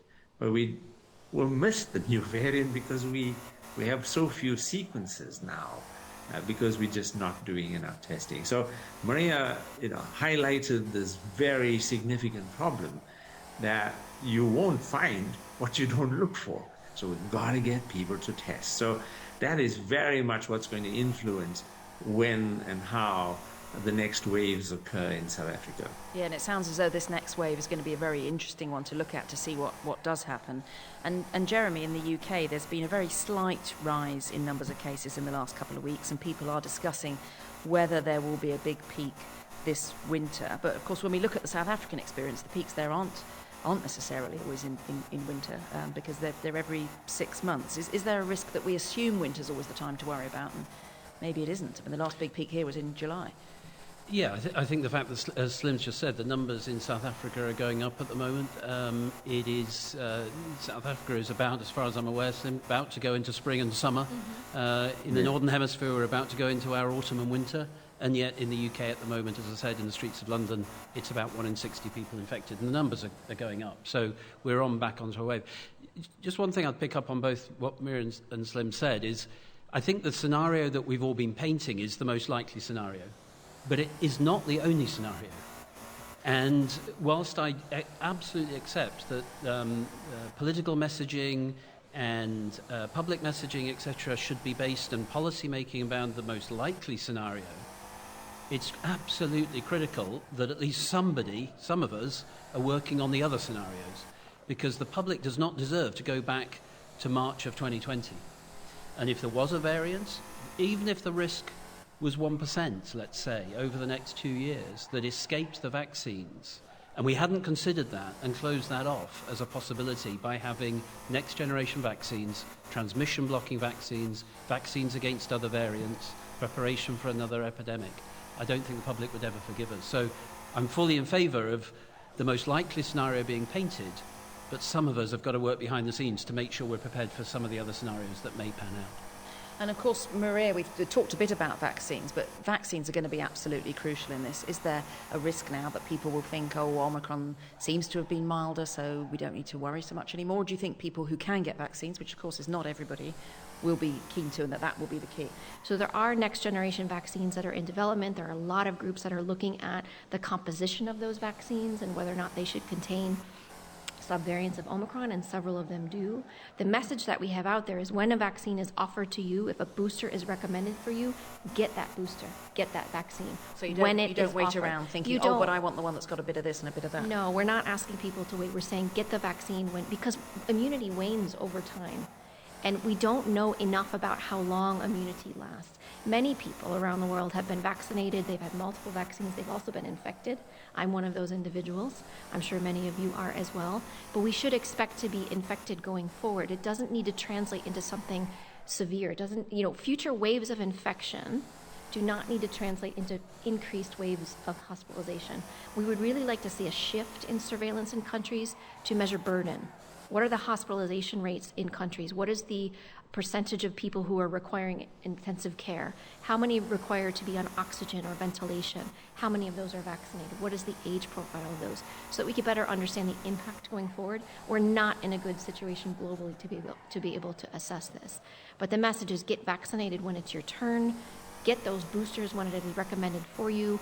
And we need further investment in the next generation of vaccines. We need vaccines that not only focus on severe disease and preventing severe disease and death, we need to also look at those that will block transmission. We haven't mentioned at all long COVID. And this is something that we have to plan for. Post-COVID-19 condition, or sometimes called long COVID, is something that hundreds of millions of people right now are dealing with. We don't actually know how many people are dealing with this at the moment. There was an estimate of about 144 million people dealing with post-COVID-19 condition before Omicron circulated. And these are long-term effects that affect the heart, that affect the lungs, affect the brain, and really are quite debilitating. And we don't have enough research in this area. We need funding for research for this as well. So again, hopeful that we can deal with this and live with this virus responsibly, but we're just not out of the woods yet. Salim, what is the situation when it comes to availability of vaccines in sub-Saharan Africa? Is anything improving on that front? Most of Africa went through a pretty awful period where we just couldn't get vaccines. And now that that issue has been addressed and supply is no longer a challenge on the continent, we have a different problem. And that problem relates to willingness to take a vaccine. And part of that challenge, again, relates to perception of risk. So you take a vaccine or you want to go and get a vaccine if you perceive yourself to be at risk. But because the vaccines got to us so late, when we were now dealing with a variant that was much less threatening, and the perception that was that, this is not as serious a problem, we have a situation where the perception of risk is much lower. And in a context where the health service capability to deliver this in a way that will make it easy for people to get vaccinated, isn't readily there. Because remember, in Africa, pretty much most of the world, we don't really give vaccines. We don't have a program for vaccines for adults. Our vaccines have traditionally been for children. And those systems are inappropriate and they're not designed for adults. And so we're having to develop new systems, and in fragile healthcare services and health systems that are not well resourced, that tends to be a challenge. I'm optimistic that we are moving into a situation where large parts of Africa have some combination of either multiple natural infections or multiple vaccinations or hybrid immunity, where in South Africa, for example, we've got probably in the region now of just over half our population has a hybrid immunity, which is a much better form of immunity in that it's a combination of natural infection plus vaccination, and it gives you very high levels of antibodies, more than if you had natural infection only or vaccination only. So we are in a better position, but we still have in the region of around 40 to 50% who haven't received a single dose of vaccine, and they are dependent on having had past infection to protect them from hospitalization in the future. And Jeremy, there is this ideal of having a universal vaccine so that whatever variants might come along, that one single vaccine will work for that. How far off is that? Are there many groups working on that? There's a lot of groups working on it, and most scientists will always tell you it's about 5 years away. Everything's always 5 years away. HIV was 5 years away for a vaccine when I started a medical career, as Slim will remember. I think the scientific progress of the last 2 or 3 years has been staggering. But remember, it has been on the basis of many, many years, decades actually, of investment in basic science. Everyone says the vaccines came along in a year. They didn't. They came along because of many years of investment from many people all around the world in basic science. And governments must be reminded of this. It's very easy to sort of describe these as sexy things which come along when you want them. They come off years of basic science, and we should continue to make sure we invest in that. We will, I believe, get to a vaccine which blocks transmission, which acts beyond just this type of virus, but other coronaviruses. That should be our goal, and we should aim, I think, to get there this decade, so that we can put this family of viruses, the coronavirus family of viruses, could not cause this sort of pandemic again. And then we should think what viruses are out there in the animal kingdom, mostly, and we should say, let's commit ourselves to making sure humanity has putative or potential vaccines for all of those, so we never go through a pandemic like this again. So there's a lot of work to be done there. And Maria, if we do get these universal vaccines, which would be amazing, of course, that's only going to be any good if everyone can get hold of them.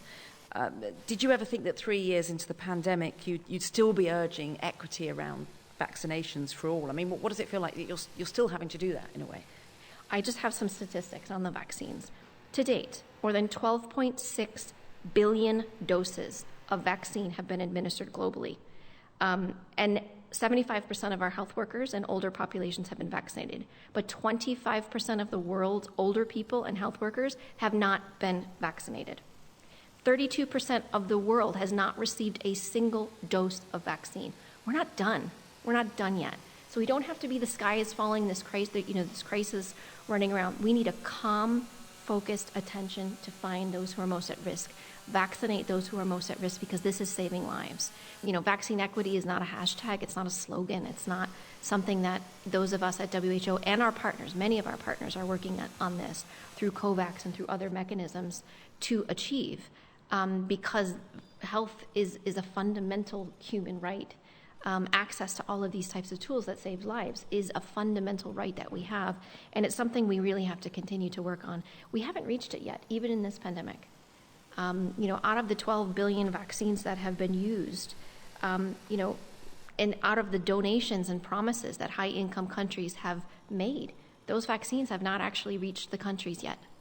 And a lot of doses are being thrown away because they're expiring.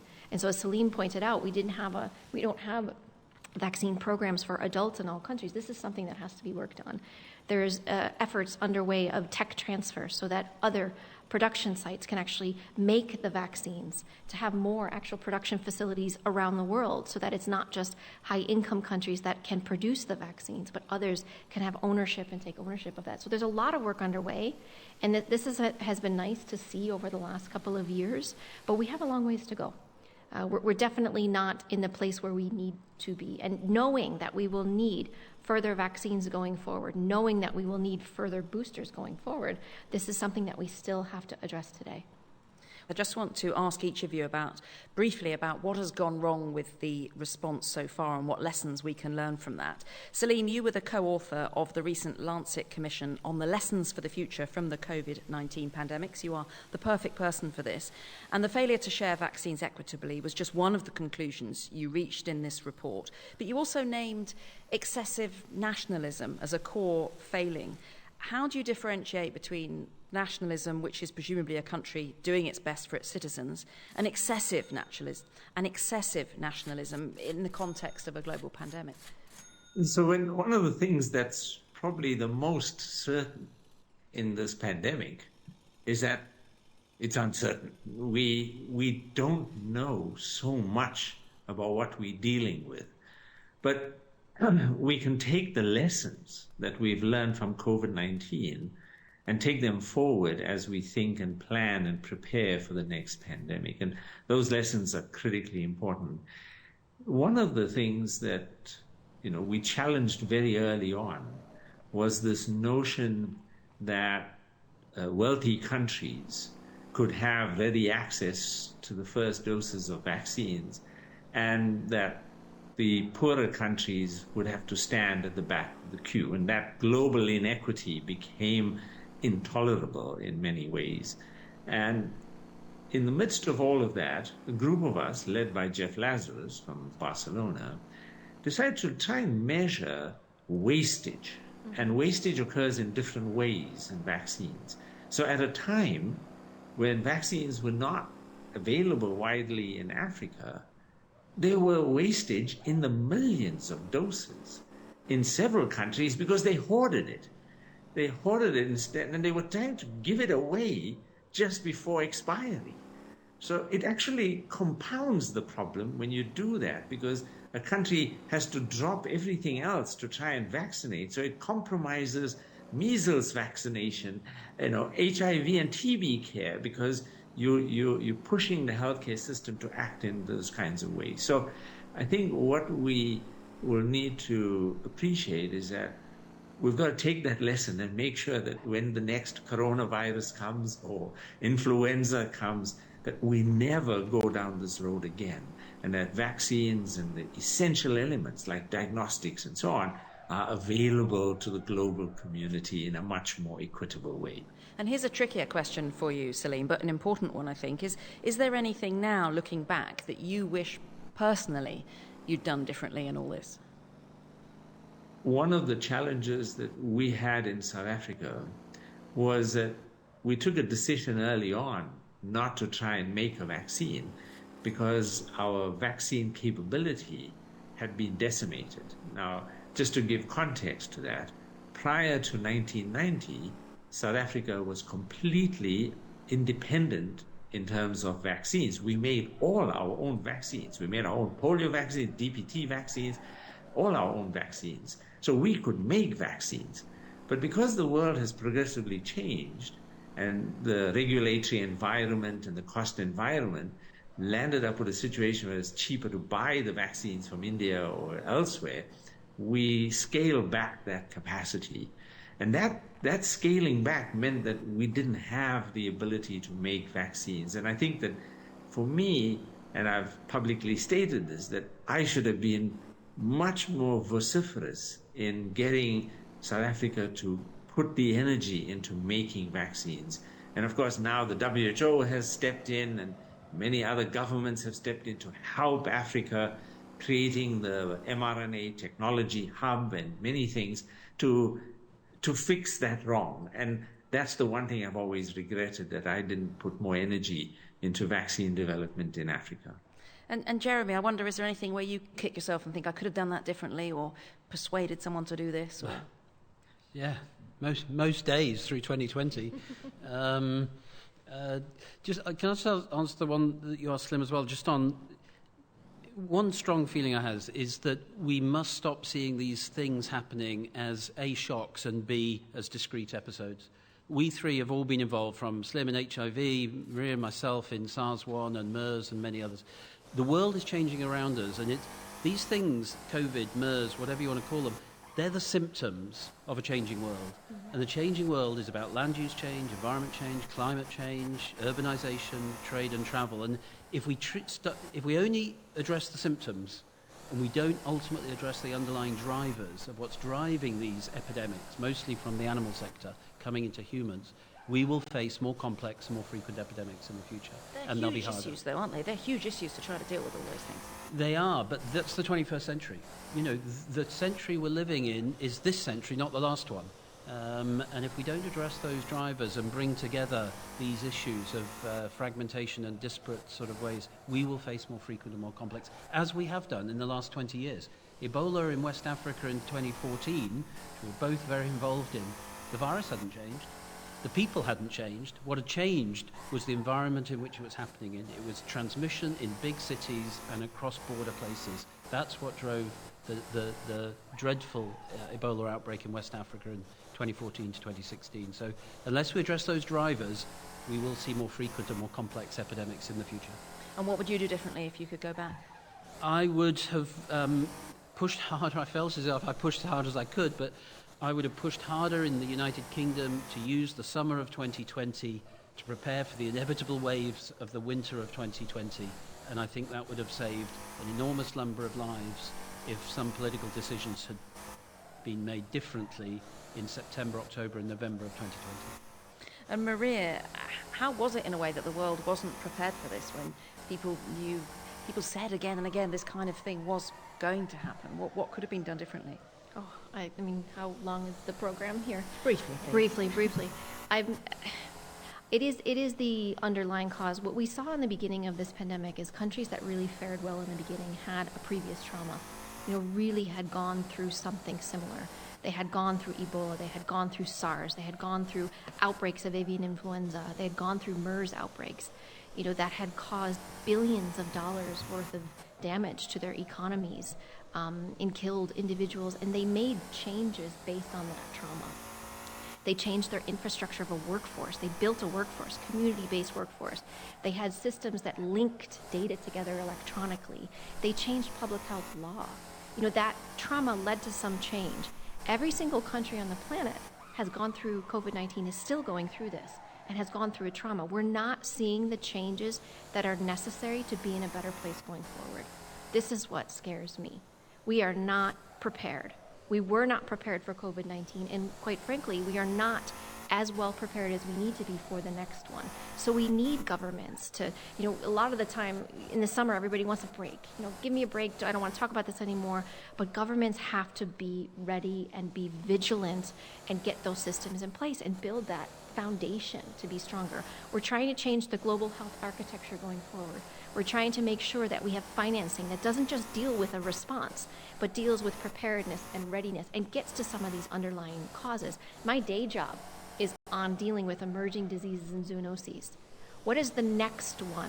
What's the next one that's coming down the pipeline? Will it be respiratory? Certainly. Will it be influenza? Probably. We can be better prepared for that. Could it be an arbovirus that's spread by a mosquito? Possibly. We had Zika. Everyone forgets about that in the past. Could it be a rodent-borne virus? There's a lot of what ifs. There's a lot of scenarios that the World Health Organization is looking at, but we need political will. You can have the best plan in place, but if you don't have strong political leadership, if you don't have the financing to back it up, that plan is useless. So there's a lot that we've really learned in this pandemic. We just have to continue to make those changes and continue to push, continue to fight to ensure that we have a stronger foundation. And knowing what you know now, is there anything that you wish you'd done differently personally? Oh, so much. I think about this quite a lot, in fact, but I don't think it's necessarily fair to say what I know now, what I would have changed. What I try to do and what we try to do as a team within the World Health Organization, we're a learning organization. We are perfectly imperfect, as is every organization on the planet. But what would I have done differently in terms of the role that I had, knowing that the uncertainty that unfolds, there's quite a lot. I think that we've expanded our partnerships and technical reach around the world because everybody went virtually. That's been quite a positive. I don't know. It's a difficult question. I think communicating the uncertainty, this role that I've had, this forward-facing role, was not part of the plan. This is not my day job. I don't have training in this at all. But I think if we had, in some of the early decisions, when some of those decisions were changed, masks, for example, if we could have articulated, look, in the beginning, we wanted everyone sick wearing a mask, we wanted our health workers wearing a mask. At the time, the supply around the world there was no supply. We had health workers wearing plastic bags. We had an entire supply chain that failed because masks were produced in countries, in China, in Wuhan, for that matter. We had countries hoarding available supply. But then when we were able to say, look, supply has changed and here's why we've changed our recommendations, I think we could have done a better job in that, but I think everybody could have. So I think communicating uncertainty is hard. And I think a lot of us have learned how to do that a little bit better as we go forward. But those are the types of things that I think I would have changed personally going through this, but we're perfectly imperfect. Well, thanks very much for all of those comments and for your honesty there. That is all we have time for, but thanks so much to all of you. Dr. Maria Van Kerkhove, Professor Sir Jeremy Farrar and Professor Salim Abdul Karim. This show is made in collaboration with Wellcome Collection. Thank you to the producer, Fiona Hill, and our studio engineers, Giles Aspen and Emma Hart. And thank you to our audience here. I'm Claudia Hammond, and to hear more on global health, do join me every week on the BBC World Service for Health Check. Bye for now.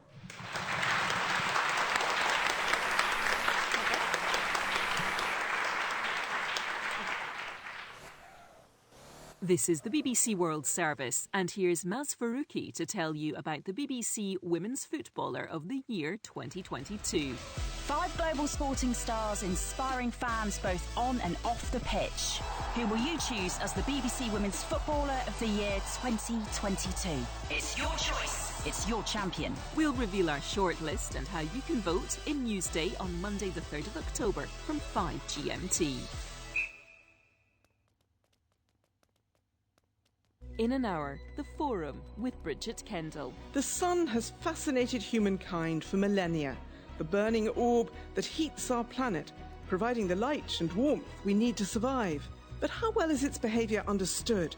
And what do the latest scientific solar missions involve? This is the BBC World Service, the world's radio station.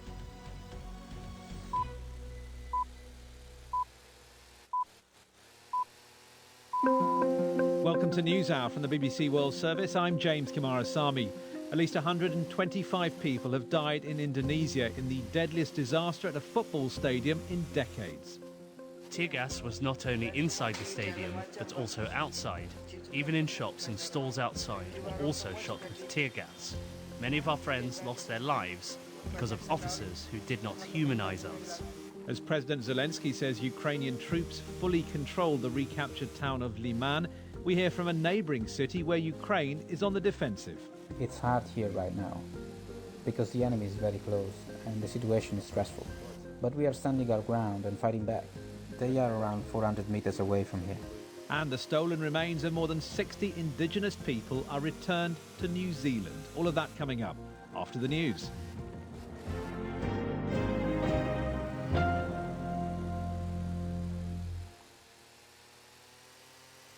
BBC News. Hello, this is Jerry Smith. Indonesian officials say a crash at a football match in Java has killed 125 people. The crash started when police fired tear gas at fans who'd run onto the pitch after their team Arema lost against their bitter rivals Persebaya Surabaya. Simon Mukmenani is technical director of another Indonesian team. Shocking. All the football communities in Indonesia are shocked by it as well. Crowd play a very active part of football in this country. We get big crowds, 40, 50, 60,000. And sometimes they're loud, they're boisterous, but it can spill over. There's always a very heavy police response at every game. Normally the police push the crowds back. It doesn't normally spill over into violence, and then the crowd disperse afterwards. Last night, I think we saw from all the videos that it ended up slightly different. There was a huge amount of tear gas last night, not normally seen. Normally just ushering them back into the stands is enough. Football's world-governing body FIFA has said the disaster is a dark day for everybody involved in the sport. FIFA's safety regulations specify that tear gas should not be used by security staff at football events. The British Prime Minister Liz Truss has defended the tax cuts and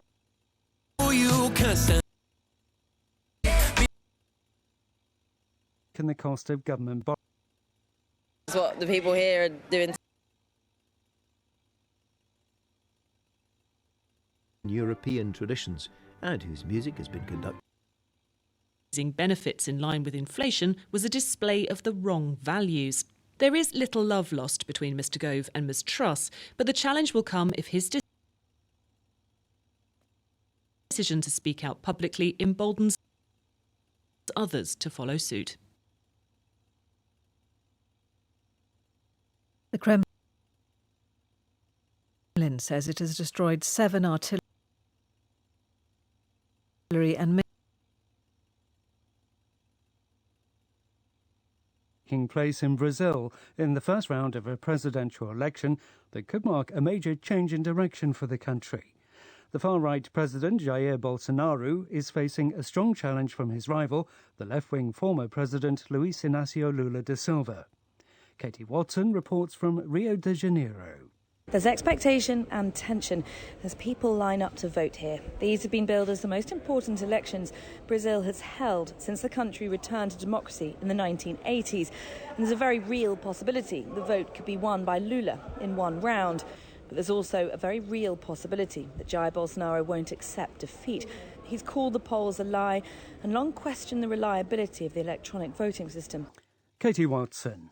You're listening to World News from the BBC. The Pope has said it's absurd that the world is currently facing a nuclear threat. He was speaking just before leading prayers